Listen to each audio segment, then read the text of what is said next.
sinonkulunkulu osithanda kangaka. Haleluya. Uze wasinikeza ifa. Haleluya. Ukuthi asikho sikhali esenzelwe thina esiyophumelela. Nalo lonke ulimo olusivukelayo thina siyavumelana nalo, siyakulahla. Haleluya. So ke lamazwi lawa ngifuna ukuthi sike sibone uNkulunkulu namhlanje eNkulunkulu oqinisile mayethi abafuna wena uwe bazowe endaweni yakho. Hallelujah.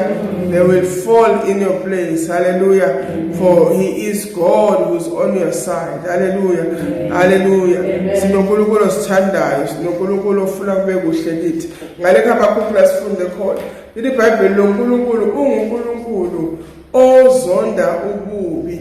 Amehlo wakhe awakhona ukubheka ububi, amehlo wakhe azonda ububi, awafuni ngisho nokubhekana nento embi nakancane.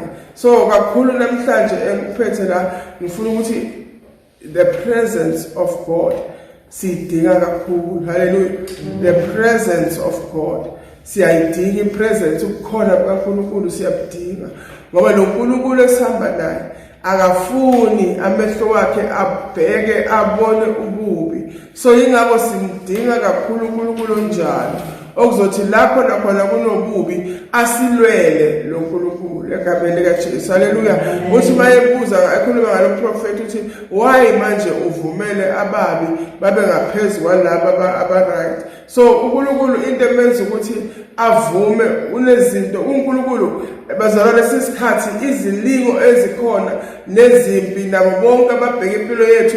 Yazi uNkulunkulu wenza into enye wafika inhliziyo yomuntu. Inhliziyo yomuntu izokubheka ibe ikhuluma okunye ngaphakathi, bari ubuso bakhe bube busho kunye, umlomo wakhe usho kunye, bari inhliziyo yakhe ngaphakathi isho kunye. So lo Nkulunkulu okhona ukubona ukujuleni nguye lokwazi ukubona lapho nakhona isitha siplana ukuchitha ngeso lakhe elingafuna ukubona ukungcola.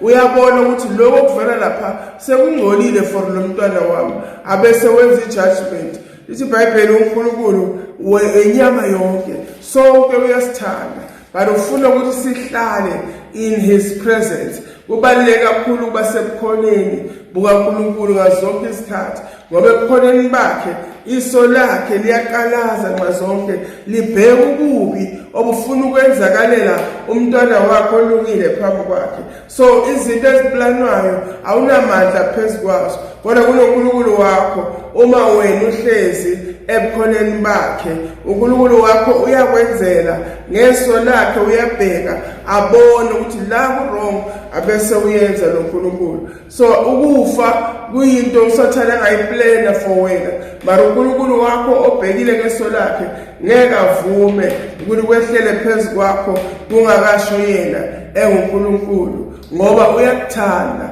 ngoba usebukhoneni bakhe. Lithi iBhayibheli uMary wake wathi ngesikhathi umfowabo uLazaro efa, lithi iBhayibheli sekafile uLazaro, uJesu wangikhona fika, bambizile saphila, but manje uJesu ufika sekafile. So lithi iBhayibheli wakhuluma uMary, wakhuluma amazwi wathi Nkosi ukuba bowukhona ngabe ngafana. Amagama uMary understanda ukuthi presence yakhe iletha ukuphila, ukukhona kwaNkulunkulu benza kube kahle empilweni yethu. So konke okubo kwenzeke ngoba wena uNkulunkulu bowungekho phakathi kwethu. So siyayidinga le presence yakhe ukuthi sibe phambi kwakhe esibhekile uNkulunkulu avikele avimbe konke, asuse konke lokho kungazuthi kungenza impilo yethu ingakwazi ukuhamba kahle.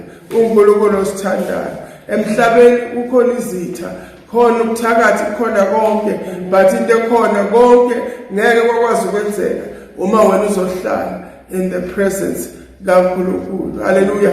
Uma umntwana kaNkulunkulu siyenziwe isikhali for wena, sifuna ukukuceda, sifuna ukukubulala, kodwa wena uNkulunkulu wakho ohamba naye ohlala sebukhoneni bakhe will make it a point uthi akavumi. Kunobaba omunye kuthiwa bekasebenza efamily, wayesanda ukufika lo baba lo engumzalwane esanda kucashwa.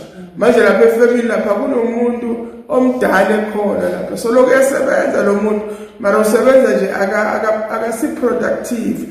Ukhona nje athi bakhona laba abasizwa amasonto wabo abasizwa izinyanga zabo ukuthi umthole umuntu ahola nje umuntu lo ohola mahala lo ayikho nalento ayenzayo la sisebenza sonke ubone ukuthi yanethe ubhala imali phela kangenelani ukuthi ifem ibe productive or ibe njani akafuni ukwenza amehluko umuntu nje mara uyayihola mara lo baba sebayamcasha kanti yena ungumzalwane mayefika lapha lo baba bamnikeza isikhundla bathi uzophatha la ube manager la kule firm so uyavuma uyabheka lo baba asebenza ufika kahle usemandleni basebenza abantu phela 2 weeks uyabona ukuthi hayi man lengonyele nethi thatha nedimali efirm ayisebenzi ayenzi lutho yonke indawo la kuyiwa ngakhona so uyaya nabo mara ayikho into ayenzayo esingasho ukuthi ufanele umholo uyawudeserve so athule lo baba abheke kudlulele 2 weeks emva kwaloko athi no abize isikhulu asitshele ukuthi no lo yena ake ayikho into ayenzayo manje ngimosha imali nje akasebenzi ngibabhekile se 2 weeks manje ngiyababona labantu bonke benza something yena akenze lutho se lesikhulu bathi hey lo muntu lo ngeke ukukhona lo muntu lo sonke siyamsaba ngoba bathi hey wamthinta thinta inyoka emgodini basho ke lo baba lo athi hayi mina ke ngizodila naye lo oseka manager enje ongumzalwane ngizodila naye kuphela kwenyanga wamholela wamtshela ukuthi no umsebenzi wakho uphelile awukwenzi lo fanele ukwenze kule firm so uyaphela umsebenzi wathi uthi wambuza ukuthi ungazi kahle mara wena uyamangala ngisho bonke besolo bamsaba mara uthi ungazi kahle mara wena uthi ngathi angidinge ngikwazi befanele nje sazana ngomsebenzi mara emsebenzini ayikho into esenzelana yona so asiphambane athule lo baba uthi ahleze ekhaya lakhe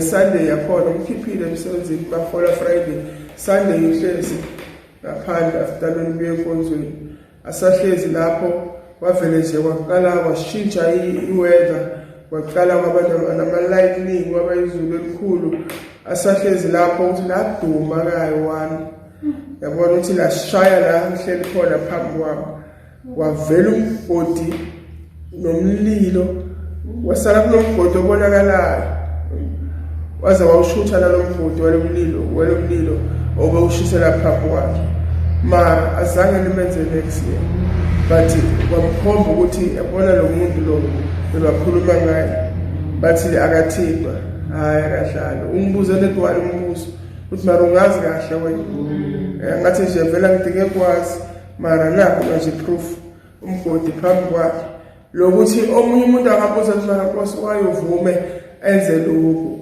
mara uNkulunkulu ufanele ambonge ngoba akakamthinti ayisho ukwenzile kona just to show ukuthi lento le ingenzeka but lithi iBhayibheli loNkulunkulu wethu asikho sikhali lesonto ezinye zezinto uzovuma ukuthi akwenzeke just to prove to you ukuthi mina uNkulunkulu oprotectana kangakanani uma umazi ukuthi uyaprotectana okunye ngeke kwenzeke kuya ngawe ukuthi umazi uliphi izinga ufuna ukukhuphulela ukuthi umazi kangakanani so angeke ukubona ngamehlo ngoba uyazi ukuthi vele usho ukuthi vele angeke bangenze lutho so uNkulunkulu ufuna ukuprove empilweni yakho ukuthi unguNkulunkulu when you remain in his presence akukho sikhali esingenzelwa wena esiyophumelela egameni lika Jesu Kristu haleluya haleluya so uNkulunkulu omuhle so uma wena wenza kahle kuye amagama uvumela izitha zakho ukuthi nazo mazibe sebukhoneni bakhe akwazi ukusefa akwazi ukukhipha lithi iBhayibheli asikho silingo esenzele wena esilingo sifika kuwe esizokwazi ukuphumelela ngawo and lezilingo zonke mazifika uyazisefa uNkulunkulu azibhekisise angisho wena labukhoneni bakhe bese uyabhekisisa akafuni umuntu alimale ebukhoneni bakhe so uyabheka ukuthi njengoba lingwa ngalokhu okay lokalingwa ngako akusikusha ngeke umenze lutho iBhayibheli ukhipha nedi izinto ezingalimaza ashiye isilingo esingalimazi azi ukuthi ngaso yena ufuna ukukuphasisa itest utestwe uphase bese ungena ezingeni eliphakeme lokumazi uNkulunkulu so ke uthi iBhayibheli kuthi bakufika lesilingo yena abese kakhiphe aveze ngendlela yokuphuma kiso wena lethi phakathi kwasawuboni leso sikhathi uzwa lethi ngathi you are overwhelmed by the situation, but uNkulunkulu already there's a way out. Khona lapho uyayazi uyibekile le way out, but net wena usengakayiboni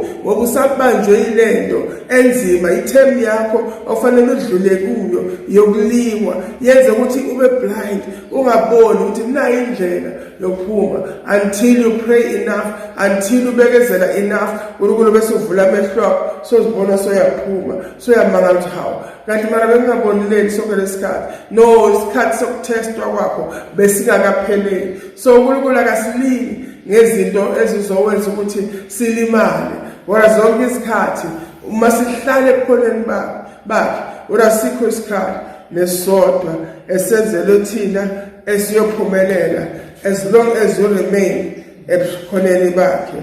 Hallelujah. Hallelujah.